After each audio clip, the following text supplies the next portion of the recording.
एकदम असं वादळ आल्यासारखं झालेलं आहे आणि आवाज तर खूपच भयंकर येतोय। जसं की तुम्ही बघितलेला पॉवर गेलेली आहे आतमध्ये, तर सगळ्यांची धावपळ झाली आहे तिथे।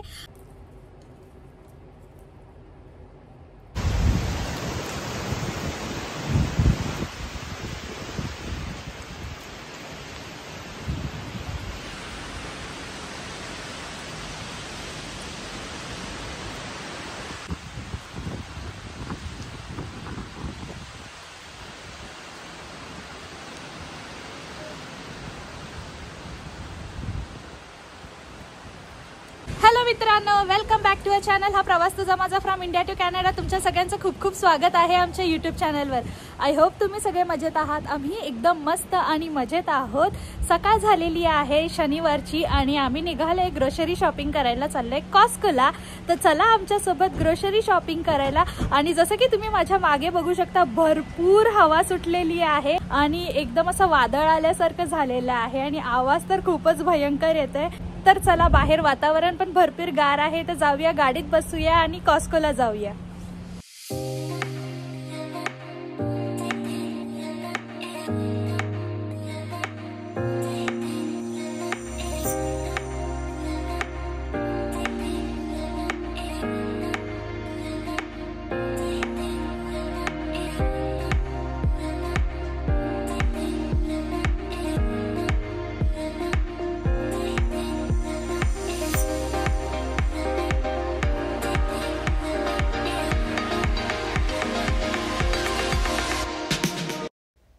आमच्या शॉपिंगची सुरुवातच झाली होती नेमकी आणि तितक्यात आम्हाला पुन्हा निघावं लागलेलं आहे चेकआउट करायला, कारण की इलेक्ट्रिसिटी गेलेली आहे कॉस्कोमध्ये आणि सगळ्यांची गर्दी लागलेली आहे चेकआउट करून लवकरात लवकर बाहेर निघण्यासाठी। कारण लवकरात लवकर जर आपण हे चेकआउट करून बाहेर नाही निघालो तर या वस्तू आपल्याला इथेच सोडून पुढे घरी जावं लागेल। सो आपली एवढी सगळी धावपळ आहे ती सगळी वाया जाईल। याच्यापेक्षा चला पटकन चेकआउट केला आम्ही आणि निघालो आता बाहेरच्या दिशेने। आणि बघू शकता तुम्ही केवढी भयंकर गर्दी झालेली आहे इकडे चेकआउटसाठी। आणि तेवढंच नव्हे, आम्ही बाहेर गेलो आणि बाहेर बघतो तर काय लोकांची गर्दी आता घरी जाण्यासाठी आणि इथे रांगच रांग लागलेली आहे सगळ्या गाड्यांची। तर चला पटकन जाऊया, आपली गाडी शोधूया, सामान टाकूया गाडीमध्ये आणि घरी जायला निघूया। तर फायनली आम्ही निघालोय आता कॉस्को मधनं आणि जसं की तुम्ही बघितलेला पॉवर गेलेली आहे आतमध्ये, तर सगळ्यांची धावपळ झाली आहे तिथे आणि सगळेजण चेकआउट करायला निघाले आणि चेकआउटवर भरपूर गर्दी झाली ताबडतोब। आणि आता सगळे बाहेर पडतायत, तर पार्किंग पण एकदम फुल झालेली आहे, बाहेर निघता येत नाहीये म्हणून खूप वेळ लागला पार्किंगच्या पार्किंगमध्येच बाहेर निघायला। सो आता इथून पण जाण्याची गर्दी आहे, तिथेही गर्दीच होती, तर थोडा वेळ लागला। पण या सगळ्याची शॉपिंग मात्र झालेली नाहीये, शॉपिंग अर्धीच राहिली, कारण की आम्ही सुरू केलेलं पण गरजेच्या थोड्याफार वस्तू ज्या होत्या त्या आम्ही घेतलेल्या आहेत, ज्याच्यासाठी आम्ही खास करून कॉस्कोला आलेलो त्या वस्तू घेतलेल्या आहेत। आणि बाकीची छोटी मोठी ग्रोसरी आहे ती तर चालेलच, पण आता सगळ्यात महत्वाची गोष्ट म्हणजे ही आहे, आता पॉवर गेले, कधी येईल कधी नाही काहीच माहित नाहीये। जसं की मी तुम्हाला सकाळी दाखवलंच की भरपूर हवा सुटली होती आणि असंच मध्ये एकदा झालेलं। आणि जेव्हा इलेक्ट्रिसिटी गेली होती आणि ती चक्क 6.5-7 तासानंतर आलेली आणि इथे इलेक्ट्रिसिटी जाते म्हणजे ह्याचा प्रॉब्लेम असं की काही तुम्ही कुक पण करू शकत नाही। सो तसं होऊन जातं। तर आज तर आम्हाला वाटतं नो फूड डे असणार आहे आमचा, कारण की आम्ही सकाळी हार्डली थोडंसं काहीतरी खाल्लेलं आहे। आणि आता बघूया घरी जाऊन सिच्युएशन काय आहे, की फक्त याच भागात गेलेली आहे की घरी इलेक्ट्रिसिटी असेल तर चांगली गोष्ट आहे आणि जर घरी पण नसेल तर मग थोडंसं प्रॉब्लेमच आहे। तर चला घरी जाऊया आणि मग बघूया की काय सिच्युएशन आहे तिथे। कॉस्कोच्या गर्दीतनं काय निघालं मित्रांनो घरी जायला। तुम्ही बघू शकता आता इथे रस्त्यावर पण आम्हाला ट्रॅफिक लागलेलं आहे आणि जिथे आम्ही 15 मिनिटात घरी पोहोचायचो आज तिथे आम्हाला चक्क 25 मिनिटं लागणार आहेत। आणि आता तर रिमझिम पाऊस पण सुरू झालाय।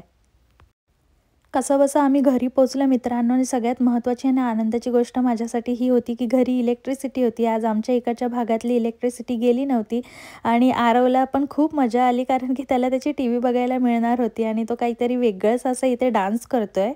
सो तेच तिथे छोटंसं मी रेकॉर्ड करायचा प्रयत्न केलेला आहे।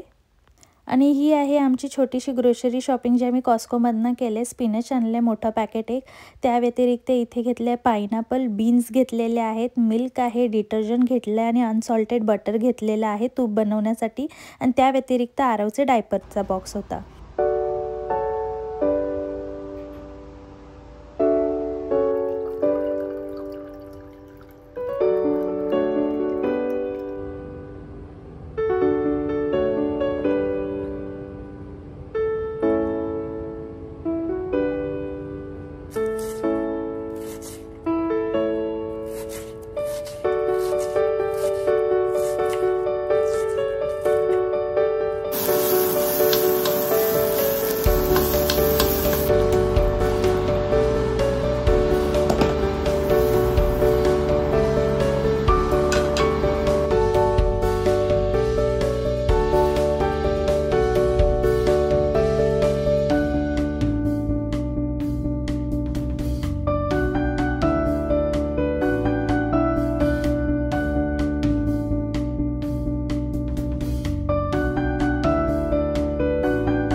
शनिवार नंतर आज आपली भेट होते। आज आहे सोमवार आणि आता 11:30 वाजतात जवळपास आणि मी जेवणाची तयारी करून ठेवलेली आहे।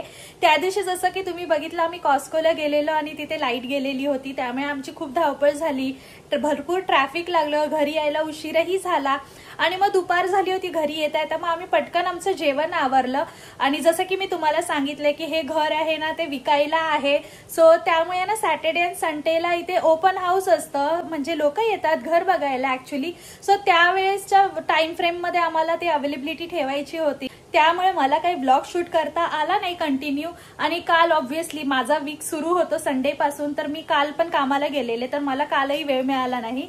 पण आज मला दुपारी जायचं आहे, वेळ आहे, तर म्हटलं की चला आपला ब्लॉग जो अर्धा राहिला होता त्याला कंटिन्यू करूया।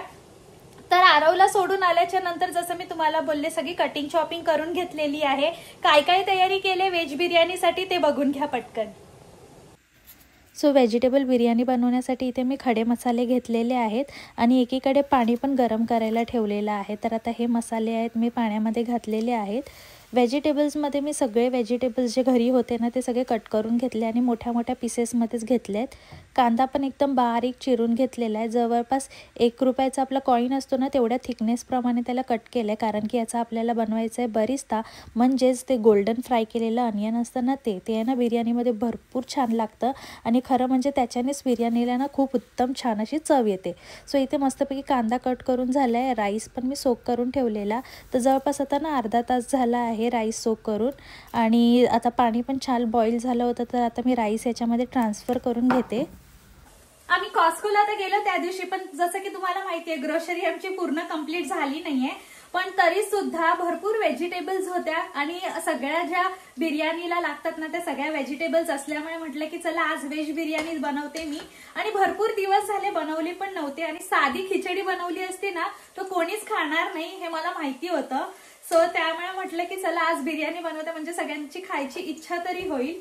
सो आता इथे मी आहे ना कांदा आहे तो फ्राय करतेय। सो आता तुम्ही बघू शकता इथे थोडासा कॅरमलाइज झालेला आहे आपला अनियन आणि अर्ध्यापेक्षा जास्त वेळ आहे ना मित्रांनो माझा हा कॅमेरा सेट करण्यामध्ये वेळ जातो, म्हणजे माझा मोबाईल सेट करण्यामध्ये जातो। तुम्हाला तर माहितीच आहे माझं ट्रायपॉड स्टँड तुटलंय म्हणून, आणि ते तेव्हापासून पेंडिंग आहे आणि अजूनही आलेलं नाहीये। आणि जे मध्ये मागवलं होतं ना मी ते तर अजून आमच्या गाडीमध्येच आहे, कारण की मी पॅक केलं, रिटर्न करायला अवधूत 2-3 वेळा गेला, पण इथे कॅनडा पोस्टची स्ट्राईक चालू असल्यामुळे माझं पार्सल आहे ते अजून गेलेलं नाहीये, तर त्यामुळे मी अजून नवीन ऑर्डर पण केलेलं नाहीये, कारण की त्याची पण डिलिव्हरी डेट खूप म्हणजे डिसेंबरच्या एंडिंगला आणि जानेवारीमध्ये दाखवत होतं। सो त्यामुळे मी काहीच ऑर्डर केलं नाही, म्हटलं की ठीक आहे हा सगळा प्रॉब्लेम एकदा सॉल्व्ह झाला ना मग त्यानंतर निवांत मी माझं ट्रायपॉड स्टँड ऑर्डर करेन। सो मी सुद्धा खूप आतुरतेने वाट बघते माझ्या ट्रायपॉड स्टँडची लवकरात लवकर, कारण की एकटं असलं ना तर खूप डिफिकल्टी होते शूट करायला। इथे व्हेजिटेबल्स पण मी मॅरिनेट केलेले आहेत ऑलरेडी। सो जेवढे व्हेजिटेबल्स मी कट केले होते ते सगळे याच्यात ऍड केले आहेत, त्यानंतर थोडंसं 1 कप दही घातलेलं आहे याच्यात आणि आपले जेवढे मसाले आहेत ना हळद, तिखट, धने पावडर, त्यानंतर गरम मसाला भरपूर घातलेला आहे याच्यात, थोडंसं तेल घातलेलं आणि पुदिना आणि कोथिंबीर कट करून बारीक ती घातलेली, व्यवस्थित त्याला मिक्स करून घेतलं आणि मीठ पण घातलेलं आहे थोडंसं चवीनुसार। आणि आता इथे राईस माझा रेडी झालेला आहे ना, तर मी आता काय करते याच्यात जेवढे पण खडे मसाले आहेत ना ते सगळे काढते जेवढे मला दिसत आहेत तेवढे, कारण की जर ते दाताखाली आले ना तर ते एवढे छान नाही लागत। आणि मेन पर्पज तर हाच असतो की या सगळ्या गरम मसाल्यांचा जो फ्लेवर आहे ना तो राईस मध्ये गेला पाहिजे, तर ते काम तर झालेलंच आहे। सो चला आता पटकन हे काढून घेते। आणि जसं की इथे तुम्ही बघू शकता की छान असं अनियन आपले फ्राय झालेले आहे, तर त्याला मी पसरत ताटामध्ये ठेवले थंड होण्यासाठी। अनियन डीप फ्राय झाल्याच्या नंतर काढले आणि त्याच्यात मी सगळे व्हेजिटेबल्स घातले जे मॅरिनेट करून ठेवले होते आणि याला पण छान असं 70-80% पर्यंत छान कुक करून घेते। आणि त्यानंतर भाजी रेडी पण झालेली होती, तर मस्तपैकी इथे आता लेअर करायला घेतलेले आहेत। तर सगळ्या आधी मी आहे ना भाजी घेतलेली आहे थोडीशी तळाला, त्यानंतर राईस घातलेला आहे, त्याच्यानंतर पुदिना आणि कोथिंबीर थोडंसं, आणि नंतर जो आपण बरिस्ता ठेवलेला होता म्हणजेच आपलं अनियन फ्राईड करून ठेवलं होतं ते घातलेलं आहे। वरती त्याच्यावर आपण केसरचं जे दूध मीर करून ठेवलेलं आहे ते घातलं आणि थोडंसं लेमन स्क्वीज केलेलं आहे। आता ही सगळी प्रोसेस आपण आहे ना ती रिपीट करणार आहोत आणि मस्तपैकी एकावर एक छान अशा लेअर करून घेणार आहोत आणि त्यानंतर बिर्याणी दम होण्यासाठी ठेवून देणार आहोत।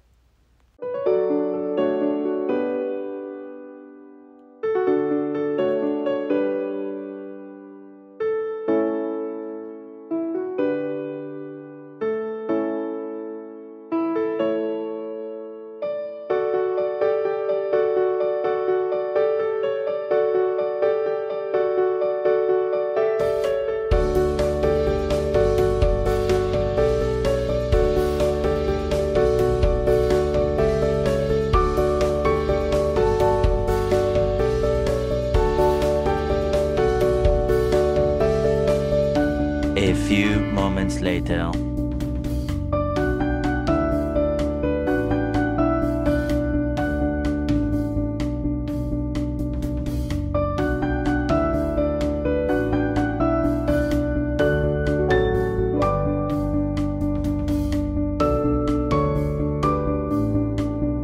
तर मित्रांनो, बिर्याणी तर एकदम जबरदस्त झालेली आहे। आता मी माझं लंच एन्जॉय करते, डिनर साठी पण बिर्याणी पॅक करून घेऊन जाते आणि मी तुम्हाला भेटते नेक्स्ट व्लॉग मध्ये। तोपर्यंत या व्हिडिओला खूप लाईक करा, शेअर करा, माझ्या चॅनलवर नवीन आहात तर सबस्क्राईब केल्याशिवाय जाऊ नका आणि स्वतःची काळजी घ्या। See you next time, bye bye.